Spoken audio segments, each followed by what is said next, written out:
You know, it's actually kind of funny how similar the ratios are for Ryzeal is compared to Drytron. Ryzeal's still objectively stronger, of course, but it's really funny.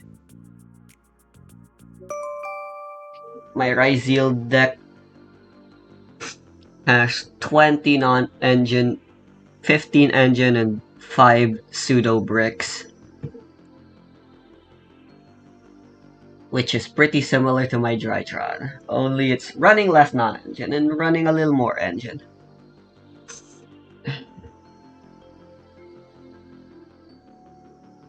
It bricks just as often too. Good God, why is my luck just if you're going fucking to do a the worst? Swiss-style tournament in Master Duel, just do that. You did do something like that. Master Duel used to have a series of tournaments called the Challenger Cup, where you'd earn points based on how you placed in tournaments across a set time. Super cool. They're only in Europe now. The Shadow Duelist is the Americanized import of the Challenger Cups. They get Magic Roundabout, Lovely. we get Dougal. But at the same time, if you're going to have a tournament about a duelist in a scary mask who wants to make people duel for... This hand is... Go all out! Have him interfere with good. Matches, make up weird rules. At least for going first. Go full brain dead. I am not playing this would actually hand be going much better second. suited for Duel Links, where events Let's like start with this that Tachyon. include in-game effects like their skills wouldn't be out of place. We already have Since ice. Master Duel is more popular, Konami tackles the event with the grace of a hammer, smashing a square peg into a round hole. They're also Yeah, I really don't think really Battling Boxer's bad at worth it. I don't think I'll advertising ever these search tournaments. that guy. There is no advertising for the Shadow Duelist events in Master Duel itself. Let's X, then get And rid of at the time Garnet. writing, they've announced a new tournament. Thank God. For And March we're dead. 8th. It is March 12th! And they still haven't revealed anything! I have insider I information. mean, we're not dead. Say LeBron will be busy Technically. this weekend. I hope Konami does one of these a week. We don't need going any forward. searches. I love them so much. Ice Ryzeal special summons from deck, which plays a round roll and lock. We can't search off of sword. We can, however, Remote duels. extra Ryzeal, The COVID-19 pandemic Eclipse presented Twins. difficult questions to every facet of society, some of which required creative answers. Businesses and schools There goes had the to be remote twins. due to the dangers of gathering groups together during a pandemic. Services like Grubhub and DoorDash exploded. And then People's fears over going outside, and a hobby like Yu-Gi-Oh was rendered near unplayable.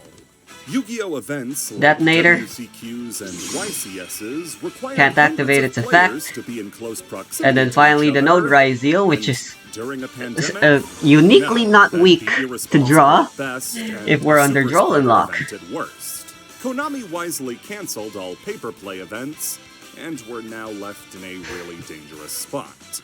They make a lot And of then- money from in-person events, and without that, Baguska? they were up a creek. No online simulator, except for Duel Links, meant they had no way to play Yu-Gi-Oh! Across the globe. Remember, Master Duel wouldn't be out for another 2 years by the start of the pandemic, Baguska. so what were they supposed I was to saying do? this card is useless and I should cut it, That's but where remote duels came in. Remote duels hey, sometimes are you get exactly situations what like they sound this, like. Yu-Gi-Oh! where played even remotely Detonator over the with a internet measly using a 2 service pops like isn't gonna do Discord much. to facilitate a game. Both To players begin would with. set up a webcam and playmat, and from there attempt to play Yu-Gi-Oh! While abiding by the rules Konami set forward to ensure everybody played fairly. You would have to position your camera in a way that made sure the whole field was visible and not being I obstructed. think I'm dead. You had to clearly announce your actions so the other player could understand what was going on, and allow for pauses if there was ever a drop in internet quality or if there was lag. It was far from a perfect solution, but in the time where nobody had any idea what was going to happen next, this was about as good a solution as Konami could get without rushing a complex simulator like Master Duel out the door 2 years before it was ready. Konami did the best they could, but I'm not going to give him too much credit. Remote duels as a concept had growing pains in the way the Incredible Hulk has growing pains. Initially, these problems would come in the form of cards that had no way to properly resolve without the duelists being next to each other. Think a card like Parasite Parasite. How am I supposed to shuffle a card into my opponent's deck if I'm in America and my opponent's in Europe?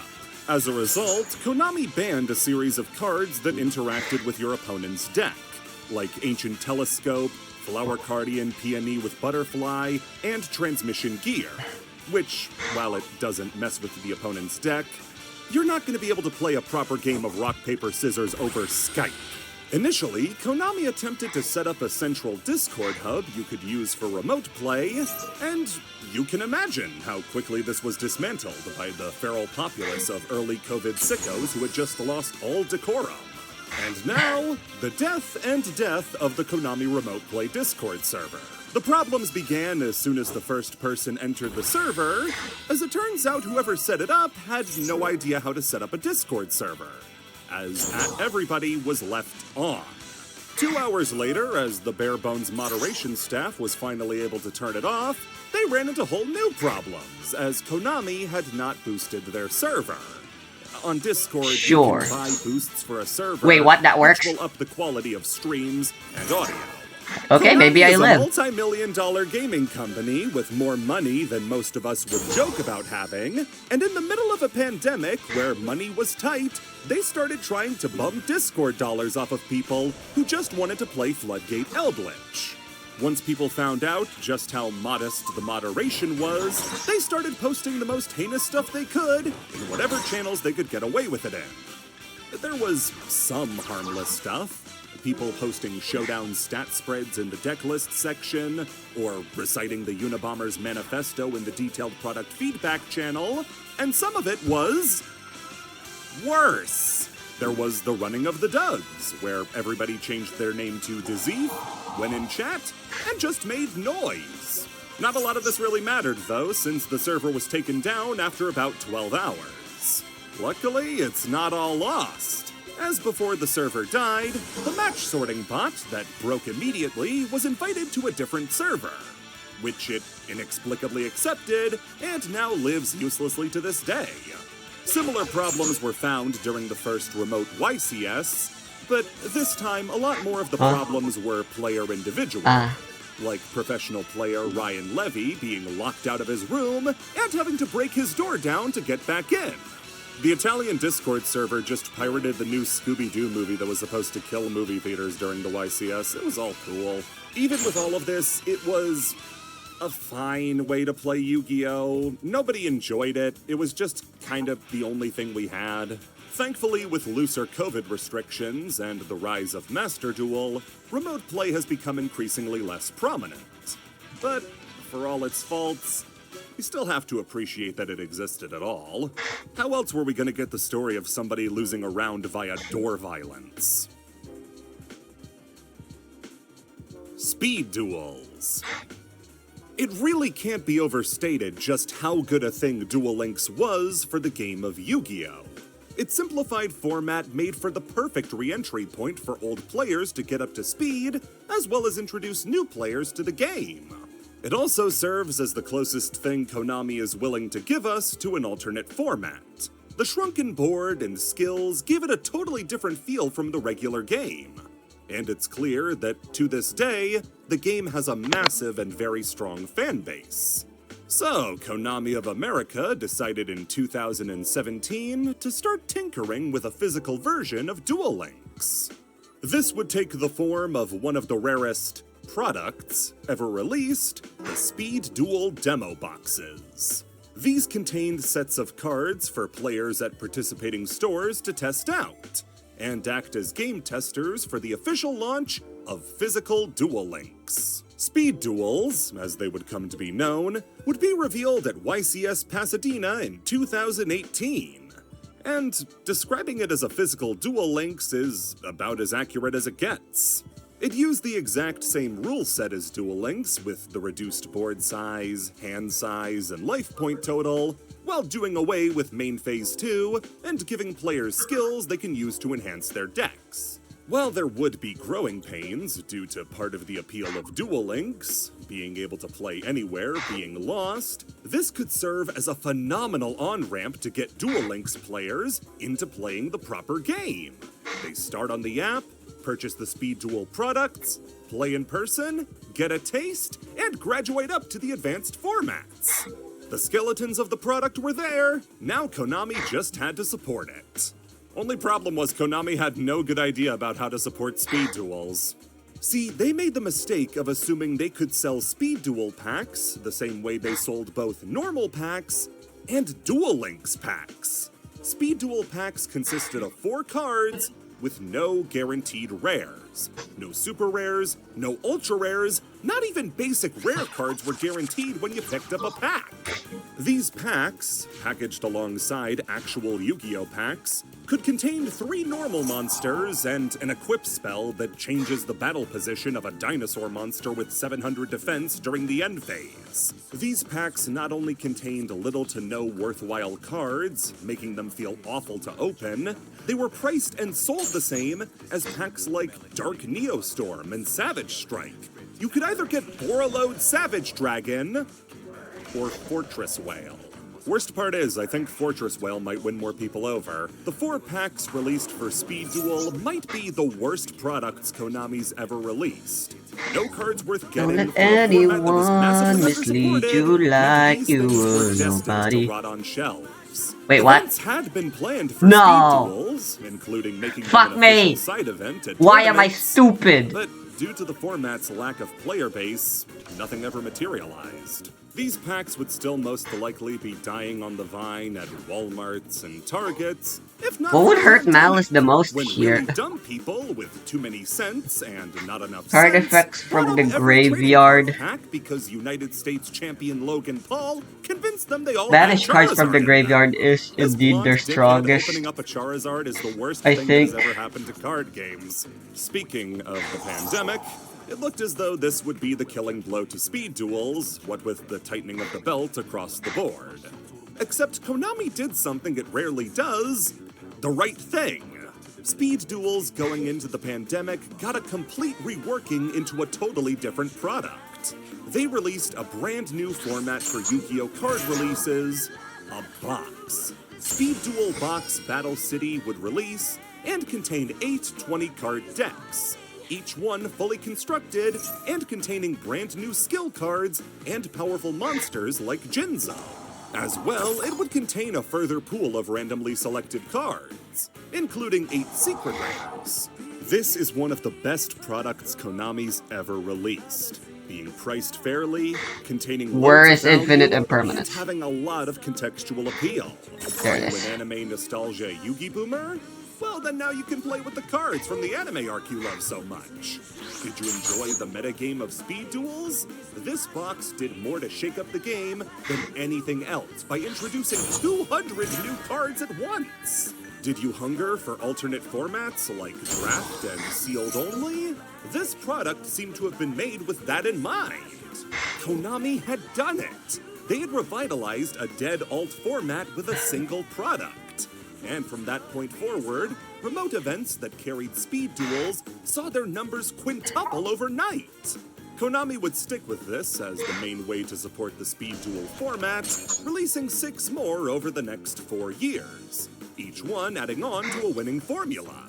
Unfortunately, the end of speed duels came as unceremoniously as its revival did, with the Battle City Finals box being the final product released. And from here on out, the format is no longer supported. But what did the speed duel formats look like? Well, just like with Duel Links itself, the formats looked nothing like they did in Advanced Yu-Gi-Oh! And that's mostly down to how the various skills gave unplayable cards brand new life. Cards like Perfectly Ultimate Great Moth and Night Serpent Dragon became notorious bosses due to their ease of summon and insane power level. Weevil Underwood became something of a speed duel demon, as several cards meant to support him were limited. His skill card, My Precious Queen, is the only card in the whole format that's out-and-out banned.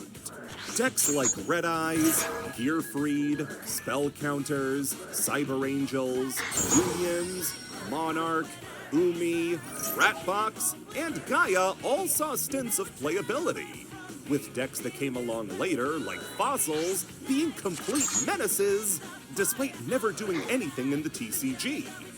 Now that the candle has finally burnt out, Speed Duel will be remembered as one of the best alternate ways to play Yu-Gi-Oh! Konami ever devised, as well as having a bit of a tainted legacy.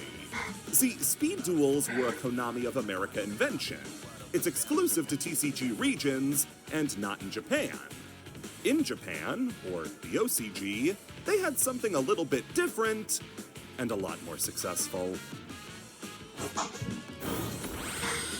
Rush Duels. So you know how Yu-Gi-Oh! Is a children's card game that no child could actually learn?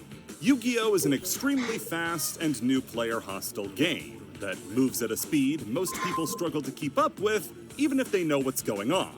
That's why most starter decks now come with a cyanide tablet. Trying to get new players into Yu-Gi-Oh! Has always been an issue. And Konami finally found a way to fix it, and that's by giving up. Instead of trying to slow the game of Yu-Gi-Oh! Down or convince you that it's easy to learn, Konami found it easier to simply start over from zero and try again.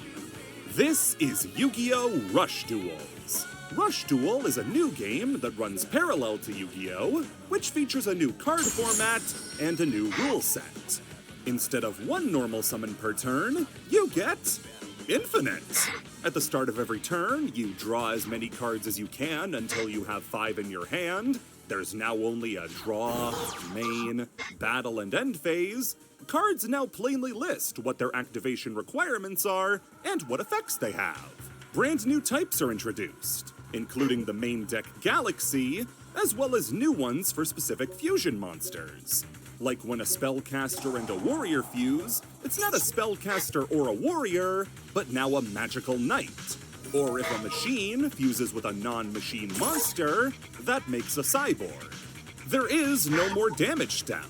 There's no continuous spells or traps, quick play spells, or counter traps. Any cards that were those types and then imported into Rush Duel are now just plain cards. There are no chains. Targeting doesn't exist. There's no banishing. Archetypes don't exist. All of these things we associate with being key features of Yu-Gi-Oh! Aren't in Rush. So what does Rush have over the main game? I just told you all the improvements. Guys, I'm sorry, we completely lost. Rush Duel is kicking our ass right now. This is Yu-Gi-Oh! Remade with the knowledge of what makes Yu-Gi-Oh! Best. When Yu-Gi-Oh! Started, it was Magic the Gathering, but shit. When Rush Duel started, it was Yu-Gi-Oh! But good. Games are extremely back and forth. You feel like you could win or lose at any moment, which makes it so exciting. The loop of gameplay in Rush Duels is extremely good feeling. You get to draw a bunch of cards, play a load of monsters, summon out big monsters that crash into your opponent's stuff. The game itself is so simple to understand. You start the turn with 5 cards in your hand. Ideally, you want to get rid of as many as possible. Wait, what? But I thought your effects were negated. Why is there still a cancel thing? I was like, wait, it's continuous? I thought it only lasted for a turn. The extra deck. How am I supposed to say this is better? The updated card borders leap past what Yu-Gi-Oh! Has been stuck with for decades. I love the Yu-Gi-Oh! Card borders. They're iconic. But the Rush Duel formatting is just better. The actual printings of the cards as well is massively improved. New beautiful rarities as well as gimmicks that other card games have been doing for decades at this point. Card art leaving the frames of its border, multiple alt arts for various cards. It's like if Yu-Gi-Oh! Acknowledged the passage of time. Rush Duel is an incredible product that would no doubt do great in America. It's so successful in Japan that 2 of the highest grossing TCGs every year are Yu-Gi-Oh! And Rush Duel. We can even avoid having to print pack upon pack of garbage vanillas to start from scratch. The box format of Speed Duels is perfect for this type of game. Big box starter material is huge in TCGs, thanks to Pokemon and Lorcana. So all Konami has to do is release it in the West, and it'll be a smash hit. Except they won't! Rush Duels are going on their 5-year anniversary this year in April, and Konami still won't let the gringos play! Rush Duels have been a Japanese and Korean exclusive product for almost half a decade now, and there's still no word on when we're gonna get it. We got a taste of it with the Switch game Rush Duel Dawn of the Battle Royale, and the anime series is airing on Disney XD right now, but as for the TCG, nothing. Heck, even Dawn of the Battle Royale was completely fumbled. Can we make got use 3 content updates in Japan to of add seventh? new cards and post-game content, and we just didn't get any of that. We can get away As with for not the with anime, only summoning I Xyz really monsters. don't understand why they chose to air it in America if they don't have a product to But go is alongside there a it. card we I can suppose add since to the hand Gallup era of animes ended with brains, they want something from on these the airwaves to keep Yu-Gi-Oh in people's minds. But there isn't an Affinities and associated product additional you can way to buy with this search show. The cards they the use, thingy. the dual discs, you don't get any of that. You can play it in Duel Number Links, 100. but then you have to play You're Duel not Links, number so 101. that's off the table. If only. Shame too, because the Rush Duel team has a great sense of humor when it comes to archetype design. What I mean is that there's an archetype in Rush Duel that combines Bean Soldier, Cannon Soldier, Penguin Soldier, and Black Luster Soldier into one by giving them matching tracksuits. These are Bean Soul Jersey, Cannon Soul Jersey, Penguin Soul Jersey, and Black Luster Soul Jersey, Envoy of the Drying. Then there's the Bubble Era deck, with cards like Dian Kito the Cure Master, Mystical Elf, and Kana the Swords Mistress all becoming fan dancers and Gongoro girls, and are based on the 1980s Japanese financial bubble, where people had more money to afford going out at night and partying. In the anime, this deck is played by a girl named Mimiya Mimi, who is 38 years old. Remember that Soul Jersey deck I just talked about? The person who uses those in the anime is a Jersey Devil. Jersey Devil. There's also the previously mentioned Seat Bastion, who is the main villain's chair who comes to take a swipe at the main characters, and his deck is full of chairs. I mean, use what you know. They also have a lot more fun with the effects of the cards themselves, given the fact that they're not afraid to make some of them jokes. Like All for Naught Bubble Burst, a part of that Bubble Era deck, which has the effect to reduce a monster's attack points by 1 million. It's meant to represent the crash of the economic bubble, and functionally just reduces a monster's attack points to 0 because there are no monsters with 1 million attack. But if it ever came down to a duel to decide the fate of the world between Dawn 1000 and Mimiya Mimi, Dawn 1000's 100,000 attack Numeronius is going down. Yu-Gi-Oh! Is a great Hey, game. Megalith I can wouldn't use trade it this. for anything in the world. Level 4 I don't wanna Earth. play with Rush Duels. Our deck It's is really filled fun. with those. It's a completely different feeling game from the original. They can exist side by side. Just give us the game.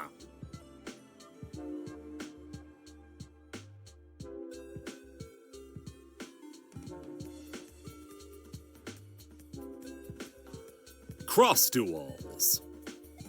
To anybody saying Konami doesn't get weird with its games anymore, they found you, they heard you, and they don't understand. Cross Duel was a mirage that appeared on September 6th, 2022 on mobile devices, and is not a way to play the game of Yu-Gi-Oh!, but rather a game with Yu-Gi-Oh! Characters and cards in it. Confused? You're getting the Cross Duel experience. Cross Duel sees you build a deck of 20 cards, including monsters, spells, and traps. I've heard this one before. It's called Duel Links. Okay. You'd think. Light level But then you 8. have the choice I could to set theoretically 3 search the monsters on original different paths ruin with that they'll those. slowly walk down towards your Whoopee. opponents, battling monsters they cross along the way. If your monster destroys an opponent's, your monster will then lose attack equal to the monster it destroyed's attack. Then your monster will waddle to the opponent you want it to hit, they'll take damage, and then you heal for the damage your monster did to the opponent. Repeat this for up to 8 turns, or until a player's life hits 0, and the game is over. And then you go back to the main menu and rub Yugi's face for good luck. Okay, what's going on here? So, Cross Duel is a weird game that doesn't really have an analog to another recognizable game, but it's sort of a gacha-based auto-battler. dating sim that you can upgrade cards in? By using cards and leveling them up, you can go down different skill trees and give your monsters effects, like gaining attack during battle and summoning itself back when it dies. You'll need these skill trees because the game has no effect monsters. Everything is now a vanilla, and as a consequence, every monster now has flavor text. Minor thing, completely unnecessary, but really cool that they did this. Seeing what they would write down for a monster like Utopia or Skystriker Ace Ray is really cool to see. Finally, Dark Magician has flavor text. Along with that, the game itself looks really nice. All the monsters have their own summon and attack animations, special ones from the anime getting even flashier, and can reference their original card artwork. And it's overall a fun game to look at. A fun game to watch or play? This game is slow as hell. 30 minutes for a mobile game is unthinkable, and most of that time is spent watching the other 3 players make their decisions. And in that time, this game is sucking your battery for every watt it's worth. It doesn't play anything like a Yu-Gi-Oh game, so Yu-Gi-Oh fans aren't really gonna enjoy it, and it doesn't play fast enough to build its own audience. It's prone to crashes, is taxing even on high-end phones. It has 3 separate currencies. This game really has nobody in its corner. Only 3? Someone Pathetic. who spends money is going to have access to cards that look the exact same as yours, except they all have 5 hidden effects that you don't get access to. And if they figure out that you're the weak one in a lobby, there's nothing stopping the other 3 people from ganging up to kill you for an easy win. Konami tried to support it with interesting events like raid battles against bosses, in this case the Monarch monsters, which did give us some lucky. I neat-looking drew a Malice name. versions of the Monarchs. In fact, the lasting legacy of So I this don't game have to will discard my undoubtedly entire be hand. the humanized monster Never icons punished. it gave us. Choices Unfortunately, like I am making dead, Eyes a clown girl, so let's or move on. Barrel Dragon having a gun barrel pompadour make me want a game about these guys. At least then it would make all the weird dating sim stuff a little more palatable. You can rub the anime characters' Okay, faces, yeah, so and I'm that will not make them playing say nicer Rise. things to I'm you not at playing night. Drytron Nobody's anymore, happy but about this arrangement. it's Plus, fucking Duel is a Malice. product for nobody and a weird attempt by Konami to You make guys try something out fucking of beating a nothing. Malice and At board the end of the day, as it's Ryzeal. just not a Fun good fact, idea for a you game. also can. It's slow and boring. Massively Nothing can pushes beat you an towards wearing uninterrupted for better Malice cards and board. abilities. It's and fucking splits itself between so stupid. many masters, it pleases nobody. Even with that, though, no one could have expected that it would have ended so soon. Launching on September 6th of 2022, and shutting down on September 4th, 2023. Less than a year later, and the thing was already dead. Nothing more to be said, sadly. It lived, it died, and most people missed that first part. World Championship Series. On to more fondly remembered Yu-Gi-Oh! Video games, and you have the World Championship Series, a series of Yu-Gi-Oh! Games released from 2004 up until 2011, each one acting as a revision of the last in order to import the improved card pool.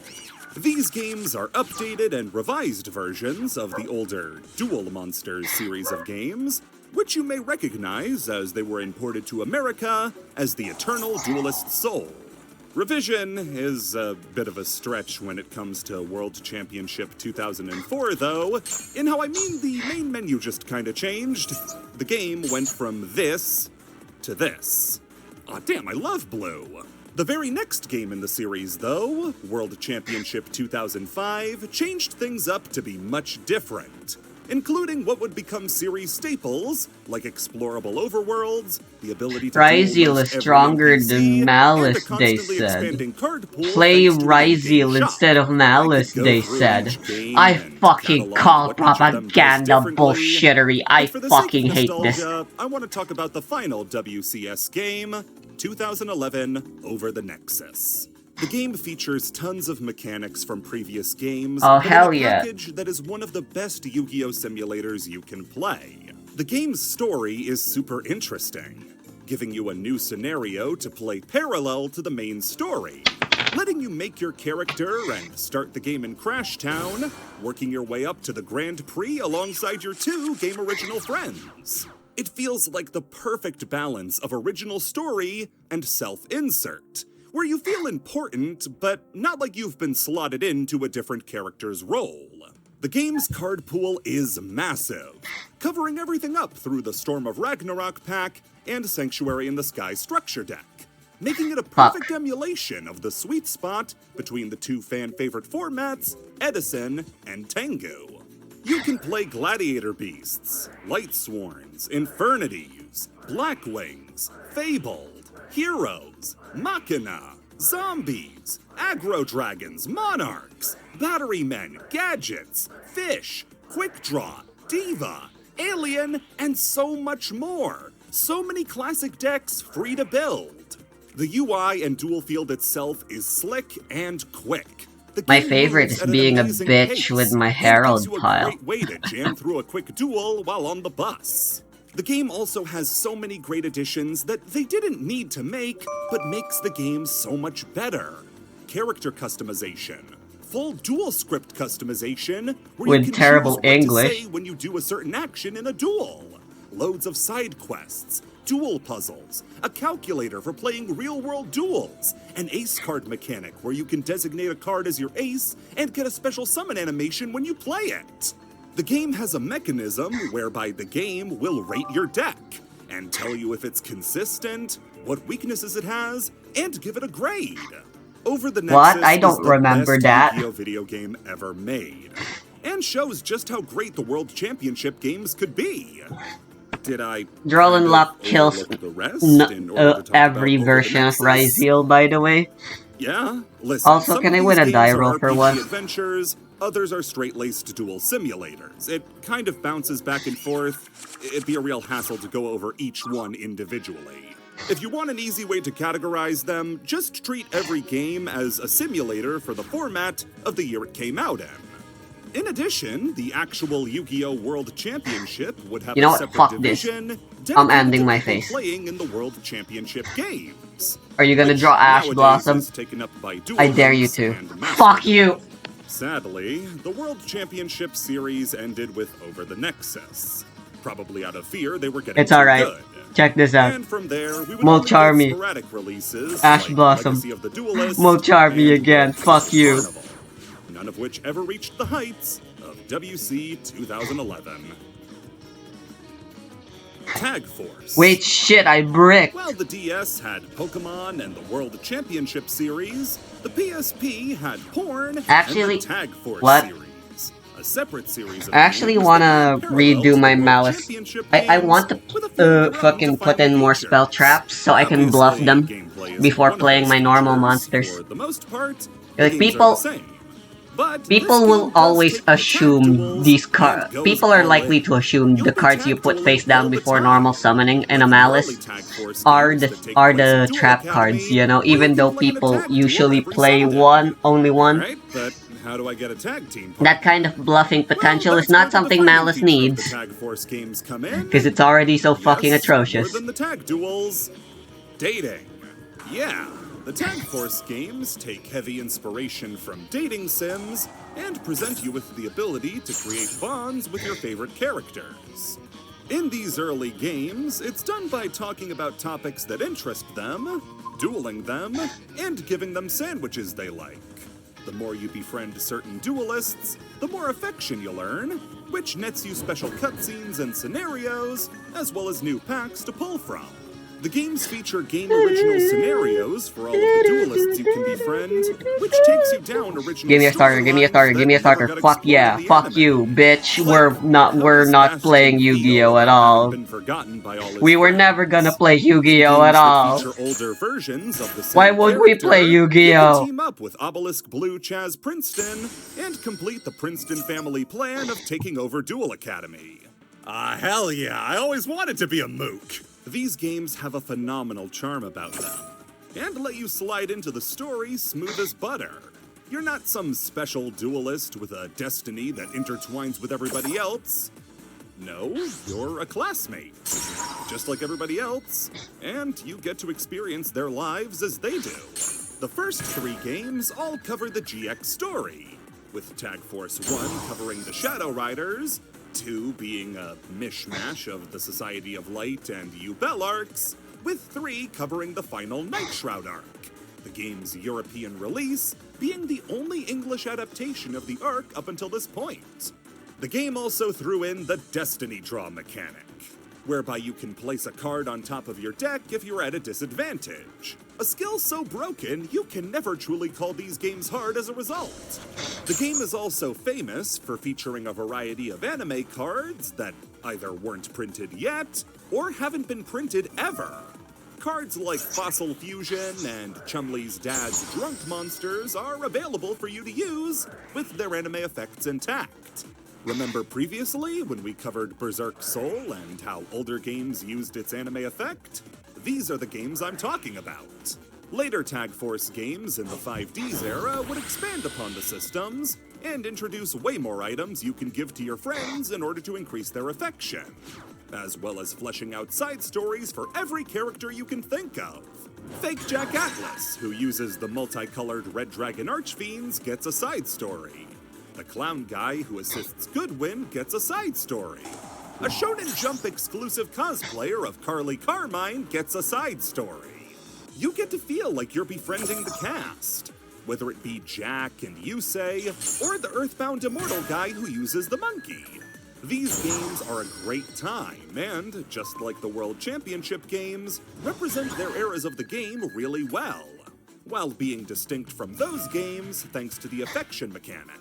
The Tag Force games managed to make it all the way until 2015, after skipping the Zexal series altogether, with Tag Force Special Arc V. But,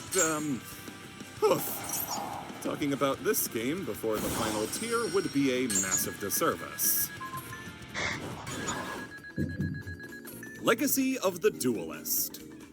So, the Tag Force games are gone, World Championship's been shut down. I'm convinced now. The Malice, the people, everyone saying Joshua, Jesse, they're all just fucking doing propaganda because they don't want to actually deal with Malice. So they're trying to convince you that it's not worth it because it has 3 cards people put in the side deck Developers of the that act as silver bullets. For the new Nintendo 3DS. This is bullshit. Why can't I win against Malice, no matter what I do? There's just no winning. In a sense, where it's meant to be an ever-evolving card pool of cards you can play in a campaign-style story mode and against other players online. It obviously wasn't as all-encompassing or as polished as Master Duel, as Konami didn't develop the game themselves, but it shares DNA.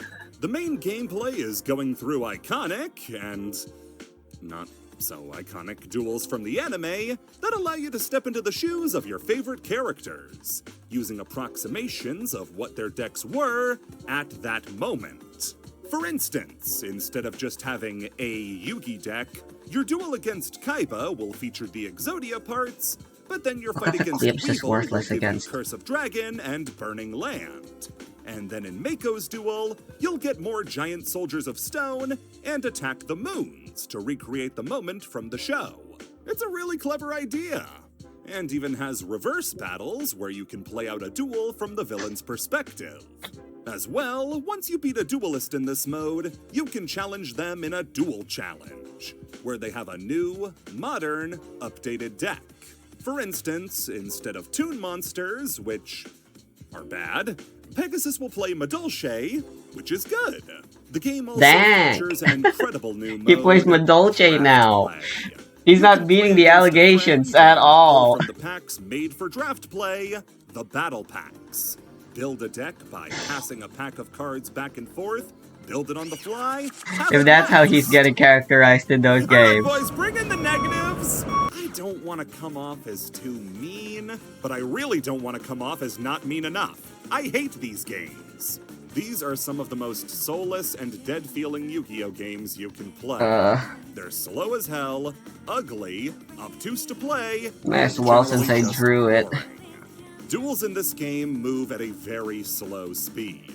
Choosing to play a monster no graveyard effects. Master Duel, where I can still call by. with by doing that at least. Select to summon it. Pick a zone. Alright, thankfully there's no draw and lock. See the card pop up on screen again, and now you're ready.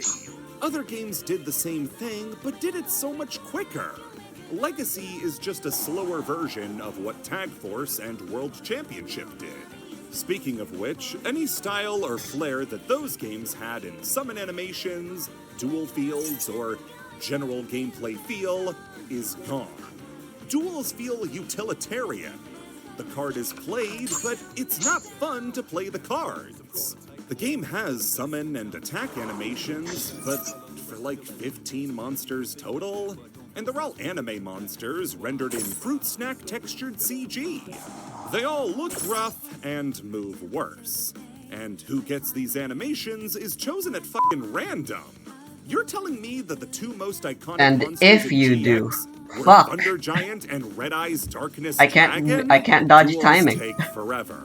And in story mode especially, give you character accurate decks. Never But mind, most I did. characters were playing absolute trash. You're just It trading banishes vanilla first. monsters back and forth, hoping for a It has power to spell, banish. but otherwise just bored out of your mind. And that doesn't stop the opponent from drawing power What do spells I do whenever now, they huh? want. I'm fucking If dead you wanna again. build your own deck to play with your friends or 'Cause, go check through this the out. story mode, you're gonna be grinding out Artifact duels for Lazia. hours to get Oh, enough what's points this? to I buy drew from the random fucking NPCs out. for the hope And now you get a you're card dead. To start building a decent deck. Normal summon Chessy Cat. that's You how know it is what in the that other means. games, I have right? another Malice on my hand. So I As can those draw 2 games more use cards the and get passive, another body for free. which means Alongside if you it. have an actual card, Ah. you know, the internet, you can enter its password to get the card automatically. It doesn't have that or crafting like in Master Duel. So you're waiting several duels to even try to get the cards you need for a decent deck. The graphics are unimpressive. The music is grating. The draft pack has 2 packs to work with, and the game has 17 different DLC packs to add new cards. All at $5 a pop, meaning the game would cost you at launch $100. Nice. Or at least it would have if they didn't do this again. The game would be re-released in 2019 as Link Evolution.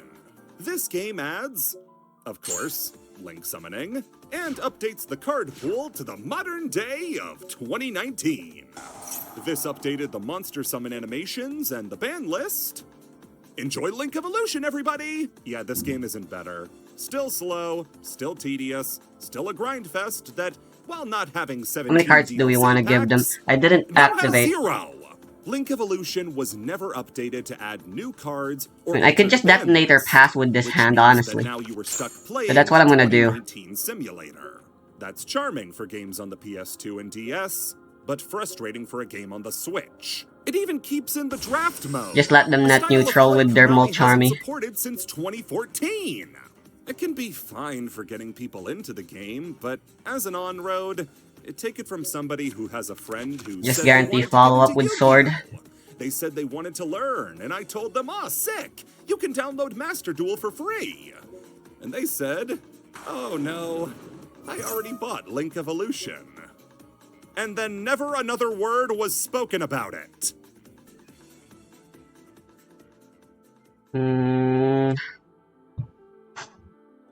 I feel like X would be better for follow-up. Because then I can mirror your logic exclusive aggregator. archetypes.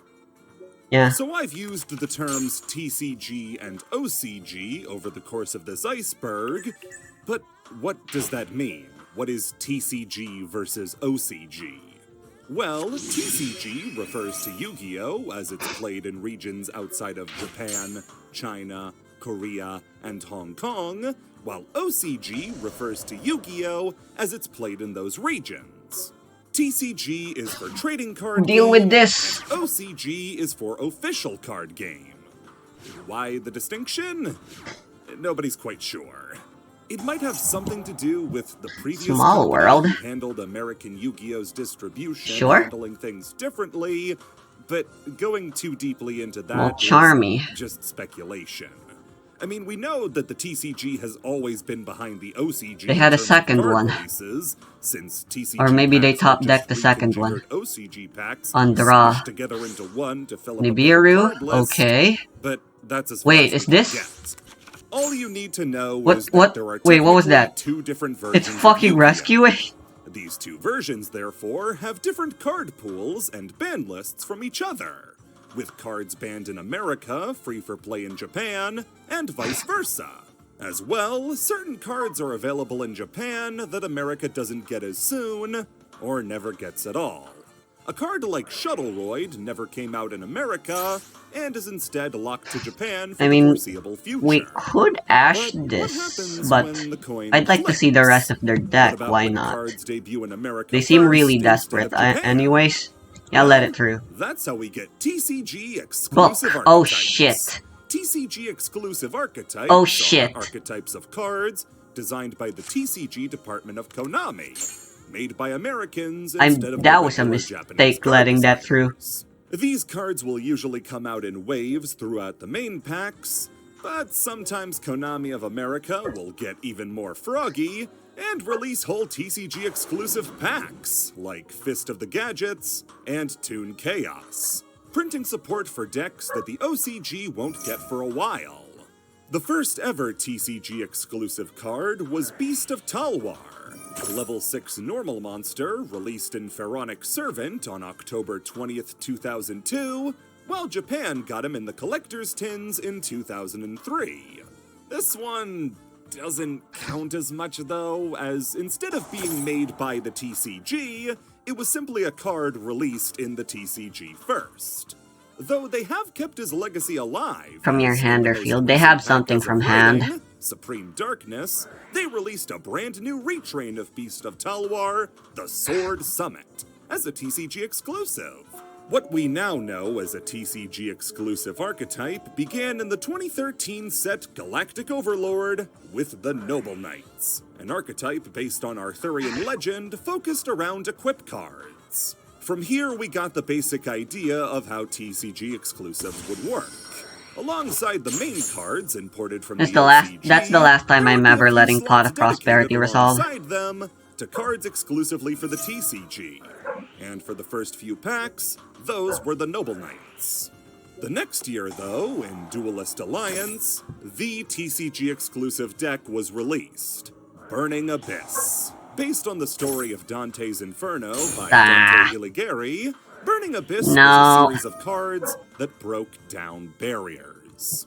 Like every other deck released in Duelist Alliance, the deck was simply better than whatever had been released previously, utilizing the graveyard and powerful recursion effects Fuck you. to stay a meta Fuck threat that. for the better part You of a will decade.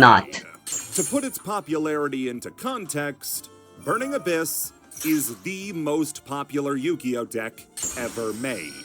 The site Yu-Gi-Oh! Top Deck catalogs every deck ever played at a major Yu-Gi-Oh! Event. As to enter a tournament, you have to put down your deck list. And when compared to every other deck in the game, the amount of Burning Abyss decks dwarfs That was every certainly other a hand. one. They're insanely popular. I thought Rescue Ace was I don't only think good the because TCG Snake Eyes ever was hit it out of the there park to quite support like them. it did with Burning Abyss ever again. That doesn't sound very good when they're the second one ever made, but there are some other ones that came close to its impact. Cosmos May as well negate it. super successful deck I that, might be getting like I've baited. said I'm still are one of not the very most familiar flavorful with decks this. in Yu-Gi-Oh! when it Changing comes my to their thingy to face artwork down and defense theme. hardly seems to Spirals, matter. Fuck. when they received They've some got support from Japan, became they've a got tier Fire 0 Charmer. deck, and featured some fun artwork referencing spy movies and video games. Plunder Patrol was the first ever pirate-themed deck, and have a fun gimmick of tagging out into Yep, there's various the ships, Promethean Princess. depending on what the opponent has. I think we Other lose decks now. weren't so I'm lucky gonna as to have wait and see for a little longer. any sort of impact, but or at least fascinating thematically They should, and yep. mechanically. Vendreads are a ritual deck where the ritual monsters will gain effects based on the different monsters Zealantis, used for their ritual destroy summon, everything. but those monsters having to be on the field in order to give the ritual Put everything monsters their back, effect and cripples yeah, the this is deck. an OTK. And the effects they get just aren't good enough. The deck, though, is a loving reference to Resident Evil and Spawn, with a zombie-powered superhero tearing through hordes of the undead, and even getting his own version of Nemesis. Yeah. Yeah, let them Marvel murder. guy. Formula athletes are a terribly cumbersome deck to play. That's what as FA they require means? you to keep track of a lot of different levels as they modulate. But that modulation is a great thematic choice. Every time you activate an FA spell card, they shift into a higher gear, represented by their level. Goatee is a deck of fish synchro monsters. Oh wait, with shit, some they of the can't most kill me due to beautiful Pot of card art in the Prosperity. game. And such a confusing name. Goatee's name Is this a quick is effect? fish. Yep, it sure fucking is. So there's an old I think we're still linguistics dead, pun that though. makes fun of how bad English is by saying Yep, that if you Promethean take the Princess GH and Grave. from enough, the O from women, and the TI from nation, you can spell fish GHOTI because they make the F, I, and SH sounds. Yeah, I'm usually not this fun at parties, ladies, but stick around and I might have a couple more linguistics puns locked and loaded. Want to know how you can spell church, TOLOT? And representing the bottom of the barrel, you have decks like Pistina, Ascend, and Dream Mirror, where... You want to know how bad these decks are?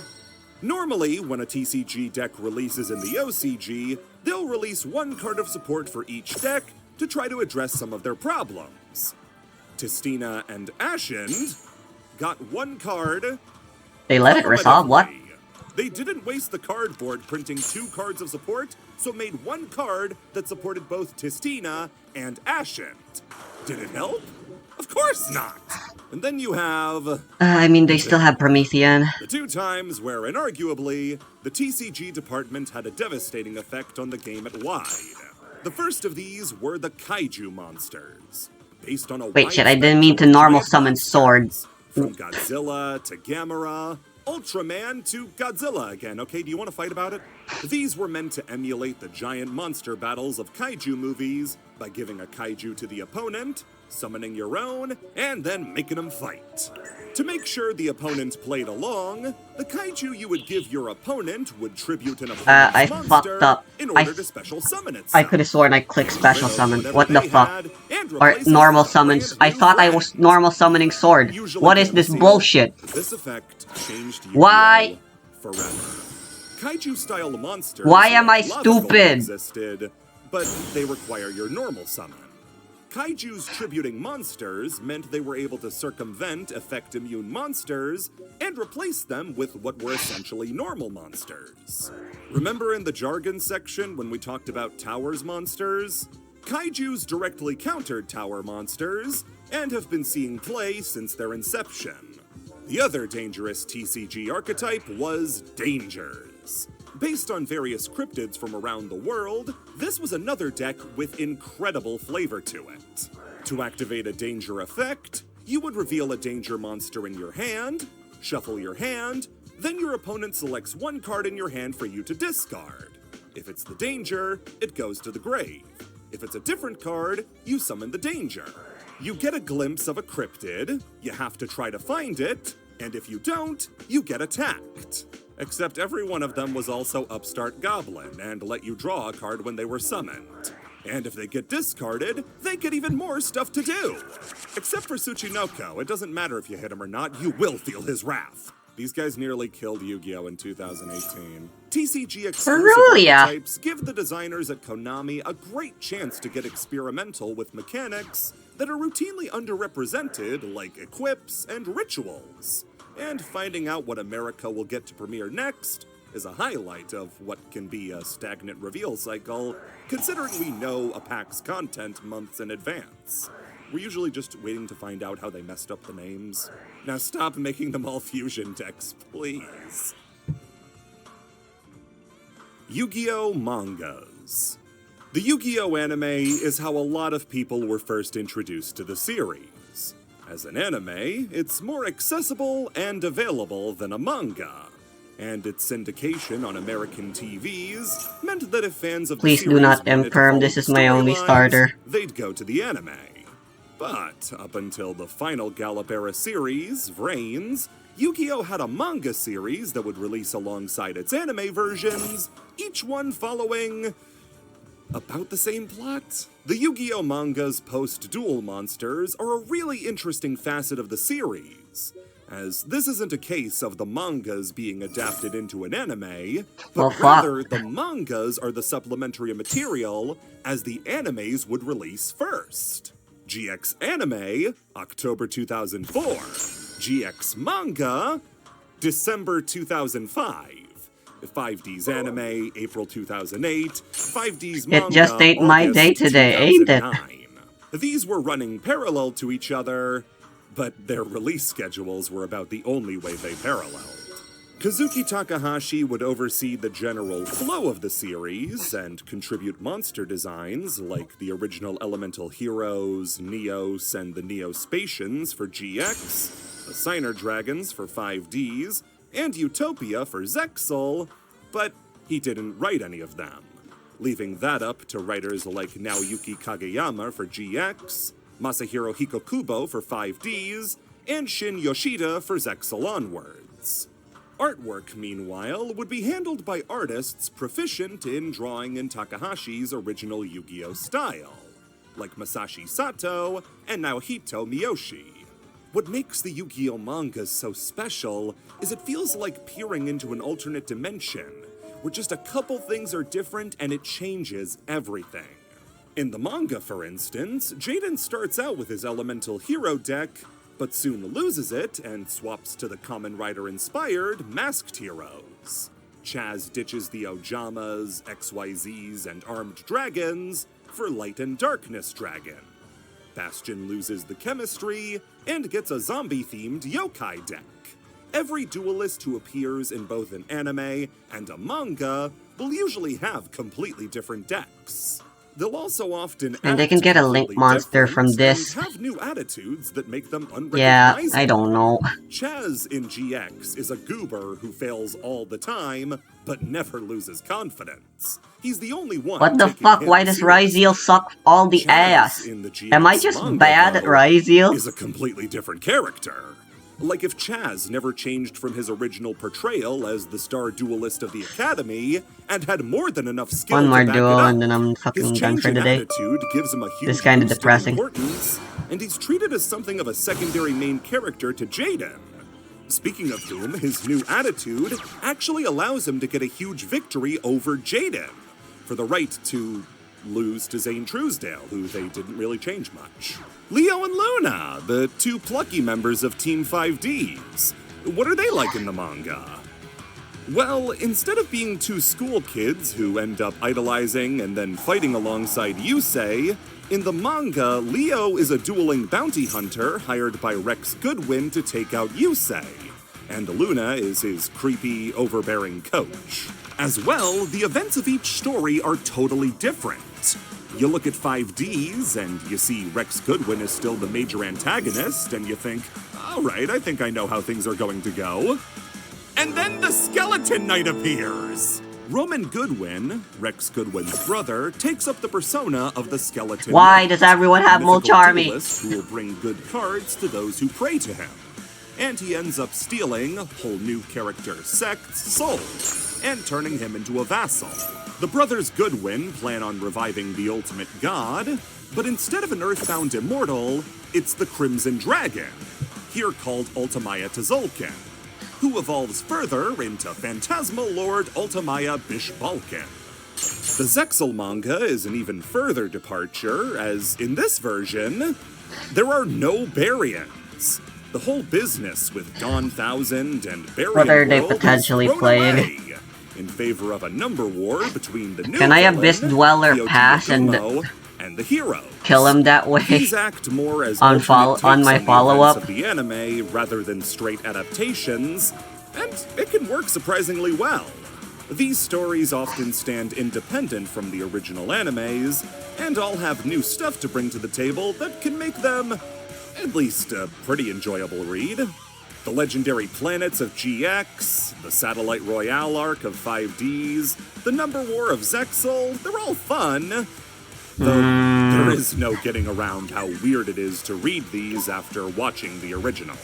Having Yusei, Jack, Crow, and Callan be complete strangers is a choice. The GX supporting cast isn't anywhere near as charming as the original, and some characters are completely useless, like everybody introduced in Season 3, and Zexal pulls a last-minute god out of nowhere. Some of these choices were not made for the better. Oh, whoops, I meant to activate. Outlier, though, and if it was gonna be any one of them, of course it would be Arc 5. Arc 5's manga is so much different compared to the original anime that it's not just its own thing, it's a whole different story. Yuya is still the main character, and is still a dual-tainer, but the Arc 5 manga does away with the interdimensional shenanigans, and instead goes for time travel. Yuya is a dual-tainer, but a dual-taining terrorist from 20 years in the future, and is searching for a card called the Genesis Omega Dragon, which will bring about the end of time itself in the future. Instead of Yuri, Yuto, and Yuko being alternate dimension versions of Yuya, now they're his brothers who died in the future, whose spirits now inhabit Yuya's body alongside him and can take over for a time to help him duel. Reiji's still here, but now he's leading the Leo Institute to try to capture the time anomaly Yuya, with his two henchmen, Sora and Shun. Knowing these two's history in the show and seeing them work together in the manga is just weird. That little dude genocided him. As for the manga original characters, you get Ren, who duels with the hilariously named White Cards, as well as Adam, Eve, and Isaac. Yeah, it should be coming into view now that Arc 5's manga takes a heavy inspiration from Christianity, down to them searching for the Genesis Omega Dragon, but since that's a mouthful, did they break the True Light? Just shorten it down to G-O-D. They break True Light. This is a series all about finding God. I've seen Sonic fan art like this. The main villain of the part, Eve, also has a reference to the previous 3 series of Yu-Gi-Oh! In her boss monsters, with Phantasm Emperor Trilojig being Armatile the Chaos Phantasm from GX, Time Lord Progenitor Vorpgate being a reference to Zone's Time Lords from 5Ds, and Number XX Utopic Dark Infinity references Yuma's Utopia monsters from Zexal. You don't have to reveal, you already have a monster. I want you to just listen. Just listen to what I'm saying. After Yuya goes back to the future at the end of the series, there's a final special chapter that ties together the story and shows where Yuya's love interest Yuzu ended up. She would end up marrying Yuya's dad, and is now the mother to the Yuya's. What, the f***? After Yuya leaves, Yuzu ends up finding the next best thing, which is the teenage version of Yuya's dad. She fell in love with her own kid and then settled for her husband. Wait, wouldn't Yuya know that this is his mom? Or at least a girl that looks exactly like what his mom would have looked like 20 years in the past? What the f*** is wrong with Yuya? Dungeon Dice Monsters. As we talked about in the first part when discussing Kazuki Takahashi, much of the inspiration for Yu-Gi-Oh! Came from Takahashi's love of tabletop games. Magic the Gathering I don't need to see any further. Example, given I am dead. Yu-Gi-Oh! Takes from it, but it's clear he was into more than just card games. The biggest example in Yu-Gi-Oh! Is with Dungeon Dice Monsters, which with its dice-based gameplay and naming, is likely a play on Dungeons & Dragons. So covering Dungeon Dice Monsters is harder than one might anticipate, since there are 4 major things you can cover under this one category: the game itself, the video game, its arc in the anime, and its arc in the manga. Going in that order, the game itself is like Cross Duel, where it uses Yu-Gi-Oh! Iconography, but that's about it. It's a complicated game, but the gist of it is that you choose 3 dice and then roll them, using the crests on each of them as resources. If you rolled a movement, attack, defense, magic, or trap crest, you can save them up to use throughout the game to fulfill the conditions on various cards, with the 6th side being a summon crest. Roll 2 summon crests with a matching level between 1 and 4, and you can summon a monster to your field whose level equals the summon crests you rolled. Roll 2 4s, summon Obelisk. Roll 2 1s, summon Tigerax. Roll a 3 and a 2, go fuck yourself. When you summon a monster, you then dimension the dice, which folds the dice out into a path for your monster to walk on. You create a path to your opponent's base, attack them 3 times. Oh shit, I can't summon X. You win. It sounds because simple, of Dimension Shifter. but keeping a track of your accumulated crests, as well as the much more open nature of the game, with the build-a-board approach to movement, is hard to wrap your head around at first. That being said, it's undeniably a unique game that has a lot of potential to be fun. But it seems the general public didn't really agree. The game did get a physical release, and, in America at least, tanked hard. The game nowadays Let's just try is playing an really extremely hard. awkward part of Yu-Gi-Oh! Collecting, because there's this completely separate side game that more people remember not being able to play than they do actually playing it, and it costs a pretty penny to get now off of services like eBay. That leaves most people's options to enjoy the game limited to Dungeon Dice Monsters for Game Boy Advance, which follows You're the fucking structure with of me. early Yu-Gi-Oh! Games in that it's just a simulator to play the game, rather than being like the Tag Force games, where you play through a storyline. If you want to try out a game of Dungeon Dice Monsters, either this or Tabletop Simulator are your best bets. As for where most people recognize the game from, that would be the 3-episode arc from the original anime, with Duke Devlin initially challenging Joey to a game before setting his sights on Yugi. Duke hates Yugi for beating Pegasus and causing him to go into hiding, which canceled the deal Duke made to take Dungeon Dice Monsters international. The two play a very accurate recreation of the real game, and from there, Duke would go on to become a regular member of the team, like he didn't make Joey dress up as a dog. The manga arc is obviously much different, since the manga continuity Pegasus is in hiding, but he's hiding in a casket. Ryuji Otogi, Duke's manga counterpart, creates Dungeon Dice Monsters as a part of the plan of his father, Mr. Clown, to get revenge on Yugi after he lost a shadow game to Grandpa Moto during the Millennium Puzzle excavation. He would end up aging rapidly after the loss, causing him to don the clown costume, and being forced to live the rest of his life as a clown made him pay for blood. Ryuji eventually turns against his dad, but not after a Dungeon Dice Monsters game that is bursting with love for the format. It's very similar to the anime game, but the depth Takahashi goes into with the rules and mechanics makes it clear how much he enjoyed creating something like this. Even if Konami asked him, "Hey, can you make Yu-Gi-Oh! 2 for us?" he said, "Alright, but I'm gonna make it the best I can."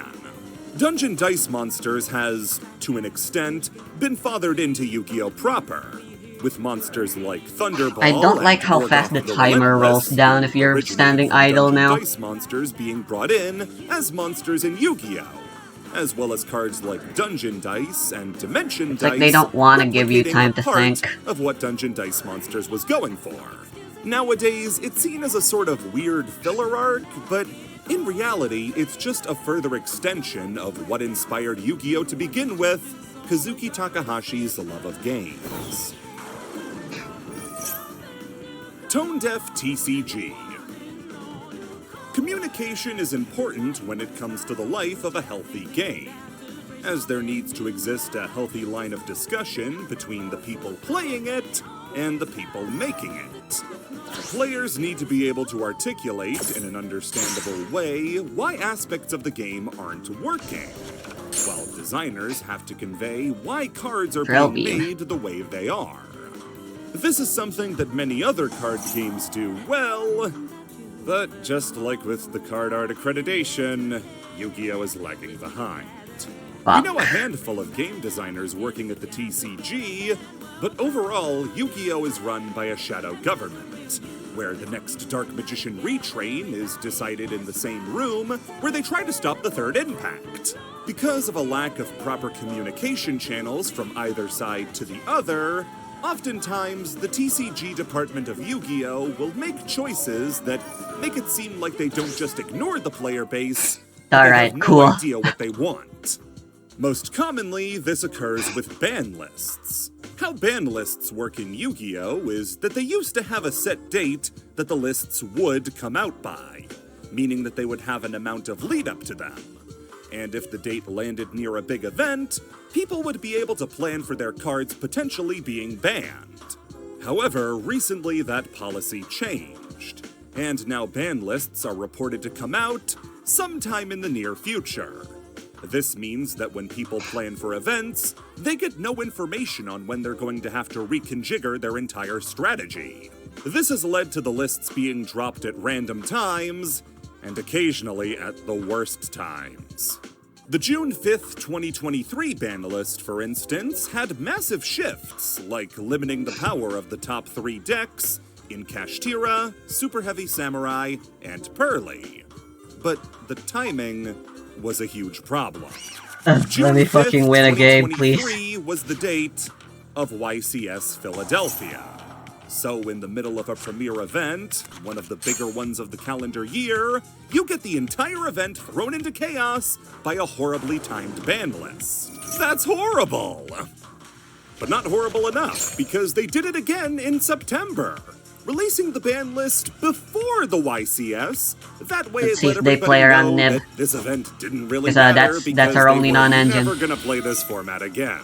These last 2 ban lists, though, were nothing compared to the one released in a year's time in September of 2024, because this is where things got bad. For reference, the previous ban Well, list they've got a had come good out in back row April, either way. And in the time between these 2 lists, Snake Eyes had run amok. They were far and away the best deck in the game, and with the ever-encroaching release of the Fiendsmith cards in the Infinite Forbidden, which played extremely well with Snake Eyes, people were starting to get hot under the collar. They had to pull back the reins on Snake Eyes. A deck this good couldn't be allowed to get better.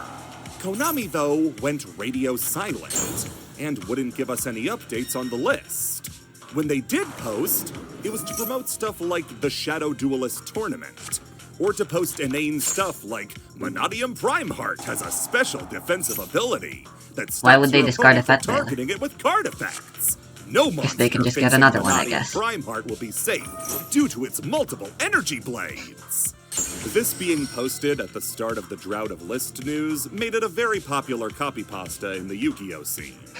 Eventually, Right, the their community 5th summon's going to be banded together you-know-who. really annoying in a coordinated way, and just post pictures of horses vomiting under any Effect Konami of a post card, not about the graveyard, ban list. Some people tribute, think the this Synchro made a Summon difference, card, and I would love Special to be Summon that one Light dumb Dragon, because life da, da, sounds da. really easy that Yeah, way. may as well. Part of the reason they took away the time frame for when ban lists would be released was due to the rampant Cool. abuse that Konami employees would face on social media when a list didn't come out quick enough. So this was nothing. It's a really gross picture too, so have the They still haven't done their lordly load. Yep, they still have follow-up. That's the worst part. They have a second one. They usually bring 2. Released. And it would be a normal monster. That monster? Sea Monster of Theseus. An instant fusion tuner. That's it. This wasn't even the best fusion monster in Raging Tempest. Then there's stuff like the release of the Tenpai Dragons, a deck which saw Trident Dragian, a card which had never seen play before, suddenly become a linchpin. Only problem was that it was extremely rare and had never been reprinted in over a decade. In the reveal video, though, Konami had a great idea for how you could get one. Now, to get the most damage possible out of this strategy, you'll need a copy of Trident Dragion. So make sure to check your collection to see if you have one, and ask a friend if you don't. The TCG department of Konami has time and time again proven that its communication skills are piss poor. That ban list everybody wanted in September of 2024 had its date revealed in the description of the Shadow Duelist livestream. It may be unlikely to improve in the near future, but